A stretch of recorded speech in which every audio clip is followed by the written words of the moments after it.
And so all is well. And all is in divine order. Now, last Sunday, I challenged us.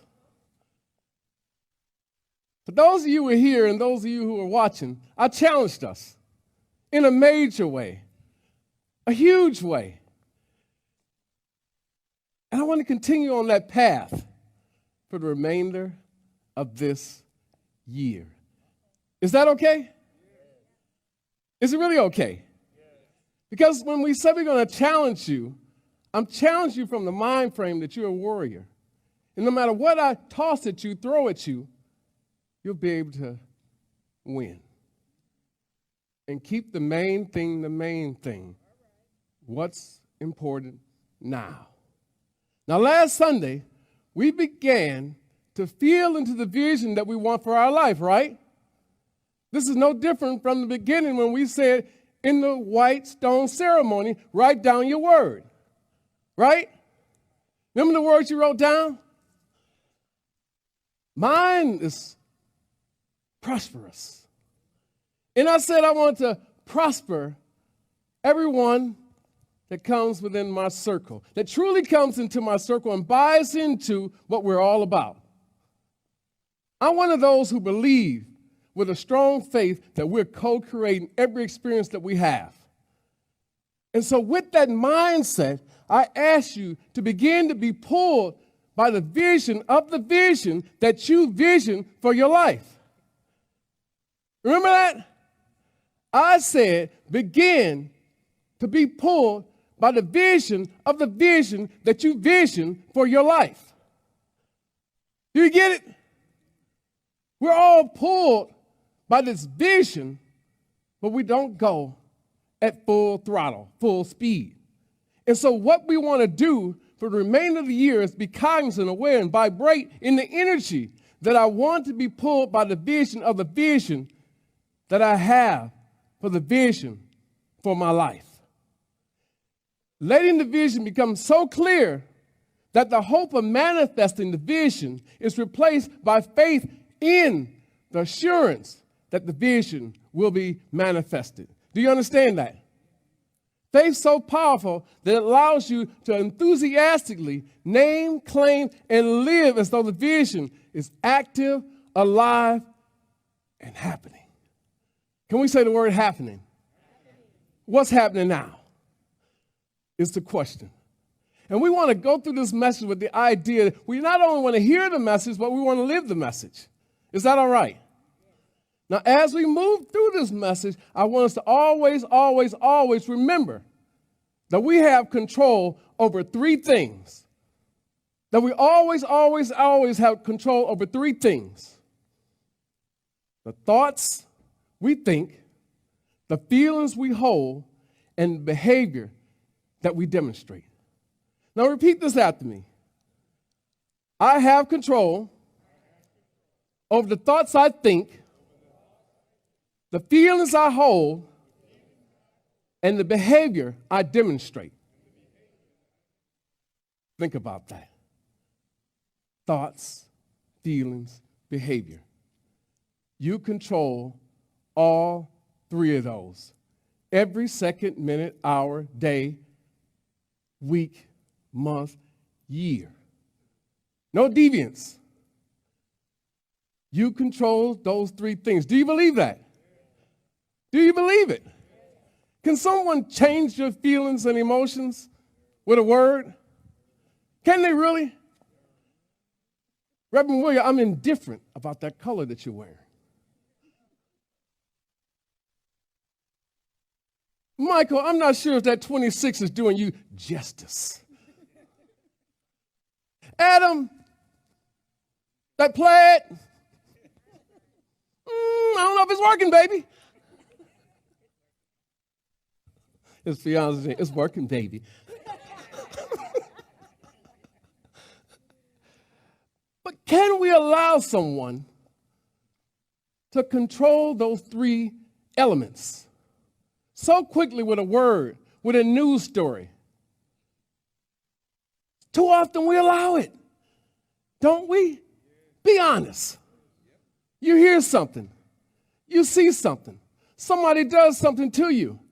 And all of a sudden, there's this turnaround. You know what I'm talking about? And all of a sudden, you lose control of those three things that I told you, and you said you understand beyond a shadow of a doubt that you really do control. The thoughts I think, the feelings I hold, and the behavior I demonstrate. So understand, we talk a lot about consciousness. In unity, we talk about consciousness. Our life, the life that we live, is a demonstration of our consciousness. That's all it is. What you really believe, what you think, what you are allowing yourself to experience. We are constantly demonstrating our consciousness. Now, the problem or the challenge, as Napoleon Hill would say, the challenge of many people is that we are indoctrinated, educated, and molded in the form of average thought patterns. So, average thought patterns can only yield to us average experiences. What do you think about that? Huh? Reverend Wilmer said, wow. And I said the same thing when I discovered this. Wow. Indoctrinated, educated, and molded in the spirit of average patterns. And the only thing average can produce is average. In other words, you must be okay with an average life. I'm okay just making it. I'm okay with just getting by. I'm okay with just having enough. But what if average is not good enough for you? What if fine is not good enough? Fine is not enough. Remember last week we talked about the question that we're often presented in our response? How you doing? And what's our typical response? Fine. And last week I told you what fine meant. Fine means feelings I'm not expressing, right? I'm fine. But there's feelings that I'm not expressing. If I'm not expressing the feelings that I want to express, my divine expression is being suppressed. And because my divine expression is being suppressed, I have unmanifest manifestations. Do you understand that? If I'm just fine, I can't express my divine nature. And my divine expression is being suppressed. This means I have unmanifest manifestations. And all we did was start out the year talking about the things that we want to manifest, bring to life, bring to reality, bring to the forefront of our life, our talent, our skills, the possibilities, being limitless. And I want to bring them out, demonstrate them, reveal them. But that's what life is all about. It's a revealing process, a demonstration process. All the things that are inside of you, bringing them out. But if you're fine, you're not expressing your divine expression. And because of that suppression, you could easily become depressed, down, doubtful about life. This means our faith is acting like a fuel gauge in a car. That fuel gauge keeps going up and down, up and down. I fill up the gas tank, it goes up, but then things happen as I drive through the course of life, and it just keeps going down. But my faith is never the same high that I need it to be. Y'all understand what I'm saying? That faith that becomes like a fuel tank, that gauge going up and down like a teeter-totter, a roller coaster ride. The faith. How much faith do you have? Faith the size of a mustard seed. Is it enough? Is the question. Paul, is it enough? No, it's not enough for what you want. Faith the size of a mustard seed is tiny. It's so tiny that if we put it in between our fingers, we'd lose it. And that's not enough. To reveal, to bring out the things that we want, the divine expression that we want to express. We need more than just mustard seed faith. Let's keep it real. Can we keep it real this morning? Nobody wants just a little bit of faith that produces a little bit of good. Huh? Nobody in here wants a little bit of anything. You know, not at all. But we keep toying with the idea of mustard seed faith because it sounded good in a sermon sometime in the Baptist church. And I heard that too. And so I went around for years and years saying, I got faith the size of a mustard seed and it's enough to move mountains. But if you were to throw a mustard seed at the mountain wouldn't move. Swear to God. I knew I was giving this message this morning, and so I tried it. I took a mustard seed and I threw it at the mountain. Daisy, that mountain didn't move. Something wrong. But we began to think about these things. And so what I'm asking you is, do you really want to do more, be more, have more? Do you want to be more, do more, have more? And what's your response? Say yes. And then you say amen. Because amen is that we're all in agreement, that we want to do more, be more, and have more. Do you want to be more, do more, have more? Absolutely. Look at the affirmation. Absolutely. You must be my son. But see, here's the question for you this morning. What do you really, really, really want to express and possess? What do you really want to express and possess? What is it? That thing. Now, we started off the year with Reverend Wilmer introducing the characteristic, the principle of faith. And she told us about Peter, Simon Peter, who Peter represents faith. Peter was a lot like us. Isn't that his faith just wavered? It wavered based on the elements, the experiences, the events.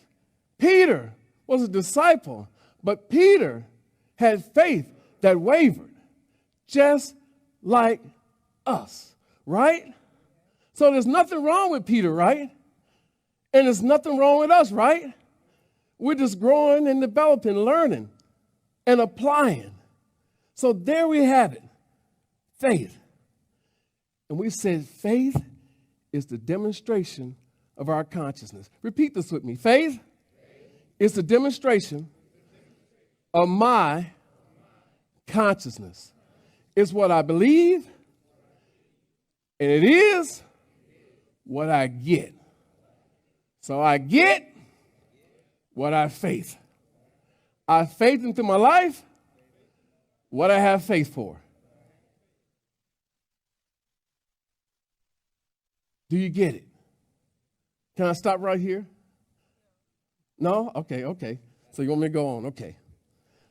But it means that every thought, feeling, emotion, life experience, either real or made up in our minds, challenge our faith.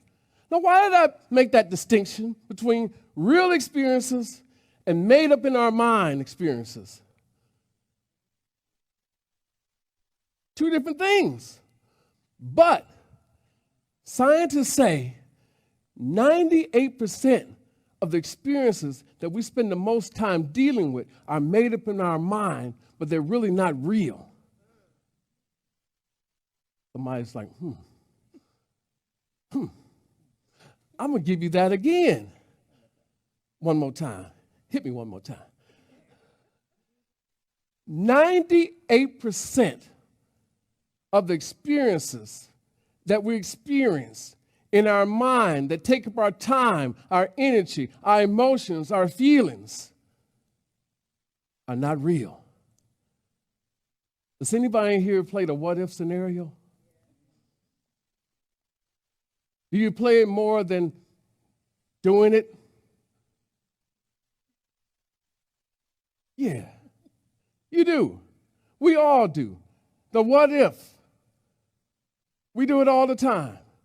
The calculation game. What if I do this? What if I say this? What if I change into this?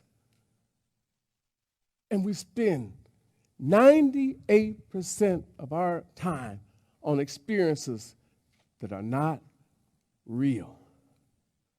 What does that say to us? It says that there's a lot of living that we're not doing because we're consumed with things that are not real.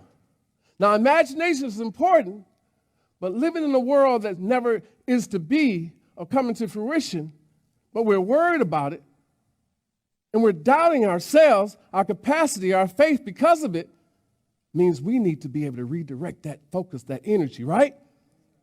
And so when our faith is challenged, we see ourselves with this mixed feelings and emotions, distrusting, doubtful, skeptical, suspicious, uncertain, apprehensive, anxiety-filled, uneasy, fear, and all of these things because of what could happen.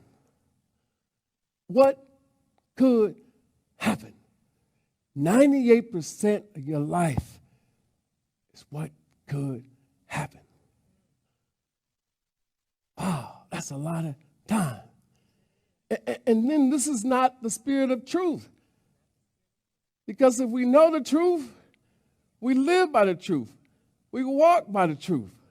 We don't walk by sight. And we stop trying to put new wine in old wineskins. That's what Adam told us. You must be made anew. That's what he told us with the GPA. Goals, plans, actions. That's what he was trying to tell us.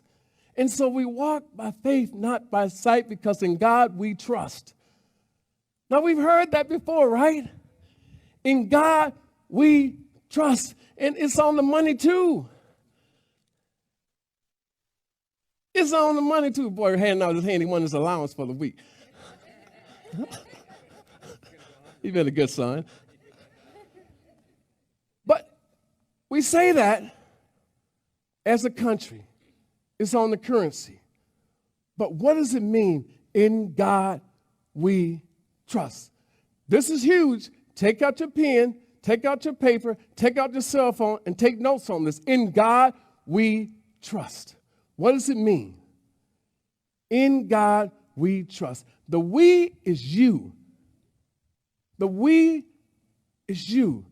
The conscious you and the unconscious you are the we. The we must be united. United, you must stand. And you must stand for something, and you must stand for truth. And so when we say, in God we trust, the we is who? It's me. So in God, God is who? Me. Can we say that? Can we come into agreement with this? I thought we had it last week. God is me. God lives in me. So I am into me. In God we trust means that when I go inside of God, unite with God, in the conscious and the unconscious nature of me, then in God we can begin to trust who? Me. In God we trust. It's not our nation, it's us. The first mastermind principle is surrender. Can we say surrender?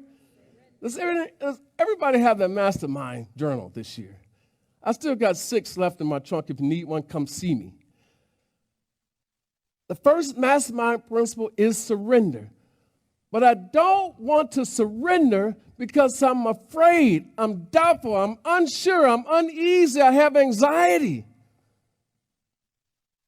But I want to believe that if I surrender, trust the God in me, the God nature in me, good things will happen. But, can we say but? But I don't want to surrender without reassurance. You understand? That's the same game we're playing in our mind 98% of the time. I don't want to commit. I don't want to change if I'm unsure of what's next. What will I get? This is like, let's make a deal. I'm the contestant. And they say, you can have what's behind door number 1, or you can stay with the familiar, because I'm going to tell you what you're going to get. You're going to keep on getting what you've been getting if you keep on getting into things that you're getting in before.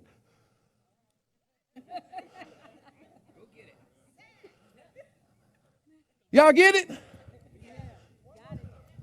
Huh?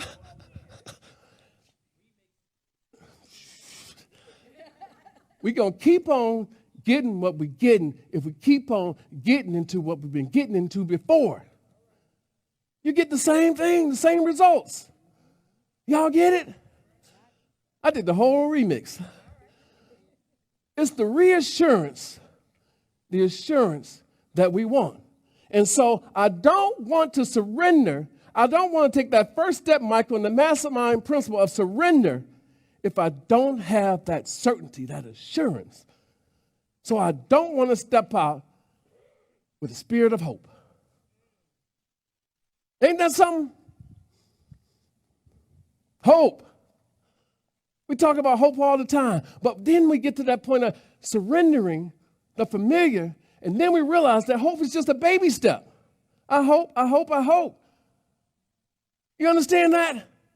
That's when we realize that hope is just a baby step. But it's not enough to make us leave the familiar, even if it's not the best situation, the relationship, the job, medical condition. It's not enough. I want to surrender in a spirit of great faith.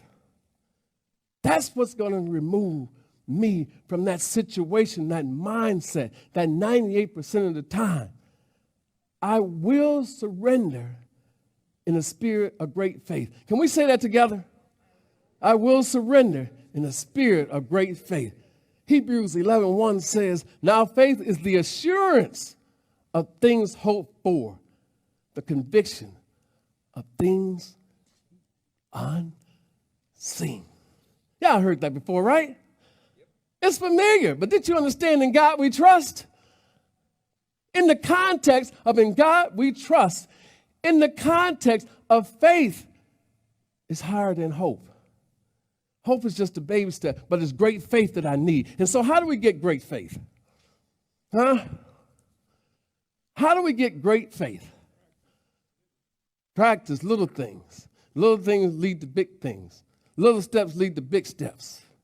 Now here it comes. But let me talk to you for a minute. Can I talk to you? Can we just have a personal conversation here with each individual? So here it comes. Here it comes. The cure for whatever's bothering you, whatever's belittling you, whatever's ailing you, whatever's stressing you, whatever's testing you, whatever's getting on your last cotton-picking nerve, anything that's causing you not to have great faith. Because without that great faith, Daisy, I won't surrender the familiar, the known. Paul, you understand this? It's that reassurance that we want.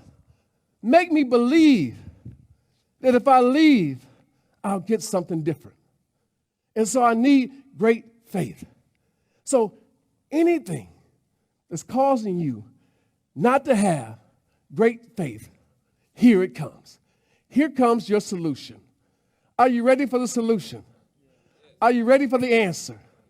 Are you ready for the diagnosis that leads to a better prognosis for your life? The better outcomes, the better life, the better vision, the better prosperity, the better health, the better relationships. Do you want it? Oh, no, I might as well go home. You want it? Okay. We have to go on the go. Say that with me. We have to go on the go. I have to make some new moves to get to the new me. Now here it is. Listen to me.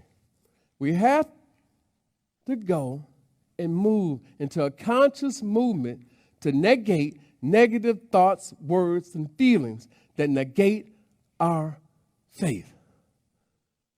Think about that for a minute. We have to go on a conscious movement to negate negative thoughts, words, feelings that negate our faith. Now, can you say this with me? Say it with me. I must move into a conscious movement to negate negative thoughts, words, and feelings that negate my faith. Now, this comes from the context that all the faith you need is inside of you, locked and loaded. You were sent here on a mission, the divine mission, purpose, with all the faith you need. But it's through the course of time that we pick up strategies and words and thoughts and behavior patterns that begin to negate our faith, diminish our faith. And it goes back to that gas gauge where our faith becomes less and less and less. Now let's do this. One more time, I want to make sure you got it. But let's do it in James Brown style.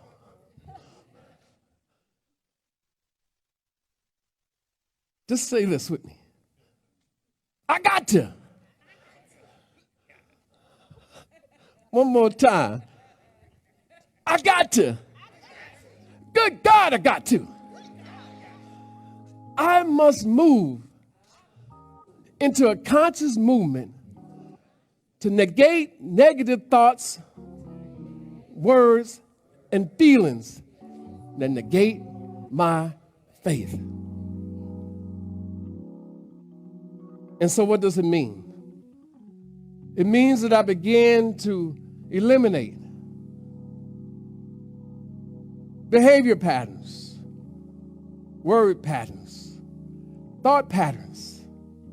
Things like I pray, I meditate, and then I get up and I say, I hope so.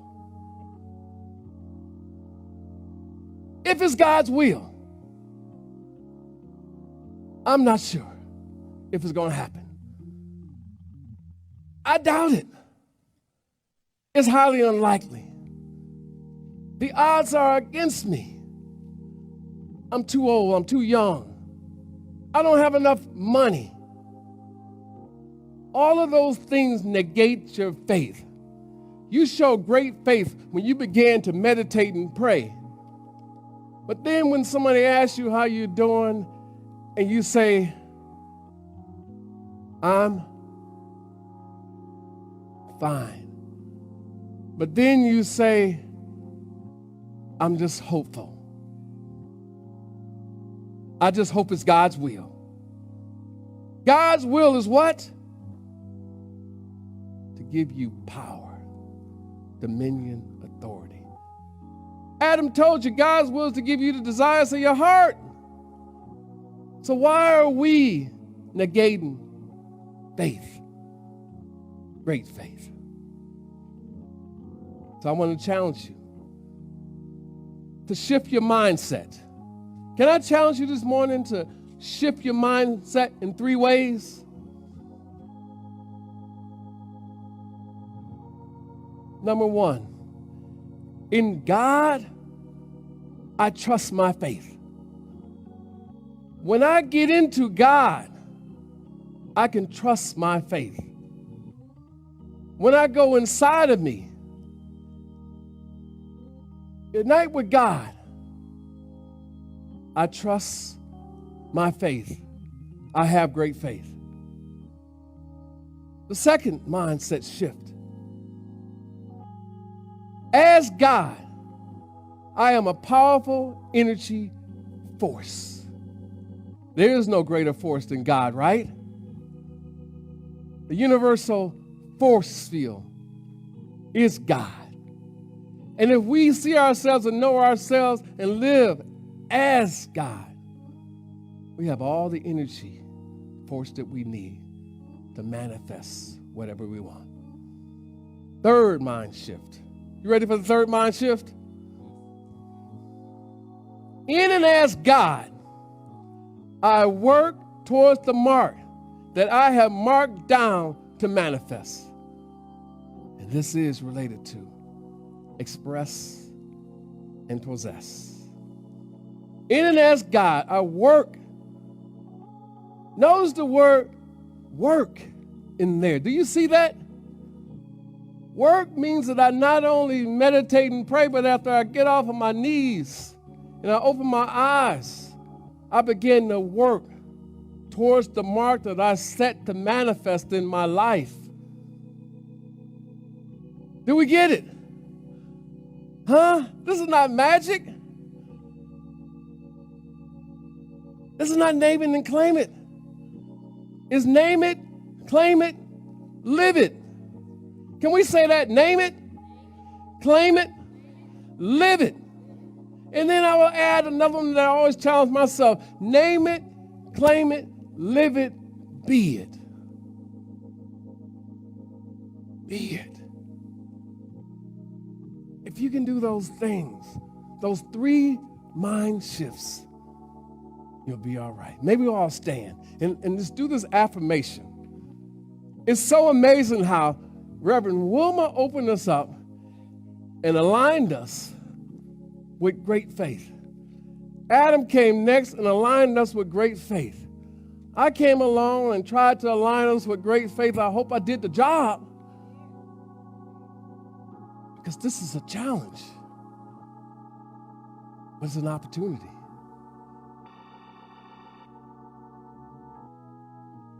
Take a picture, go to Facebook Live and learn this.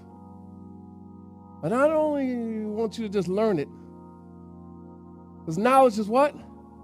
No, it's not. Knowledge is not power. All of us have knowledge that we just sit on, right? Don't we? We accumulate a lot of knowledge. We read stuff, we take in stuff, we hear stuff, but knowledge is what? It just positions us to take better action, to live with greater wisdom. Let's read this together. I am a divine expression of God's infinite power and wisdom. In God, I trust with unwavering faith. As God, I am a powerful energy force capable of manifesting my deepest desires. In and as God, I boldly and purposely work towards the mark that I have set, knowing that I am the co-creator of my reality. My thoughts, beliefs, and actions align with my divine potential, and I am empowered. With faith as my guide,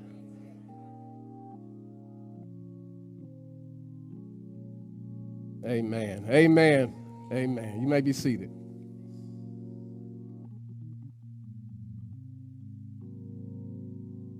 And so it is that we move forward in 2024 with great faith, knowing that we can manifest anything if we lead with faith and remove those words that negate our faith. Renaissance Union, I love you, and there's nothing you can do about it but accept that love and move forward in life and being the best you possible. Thank you.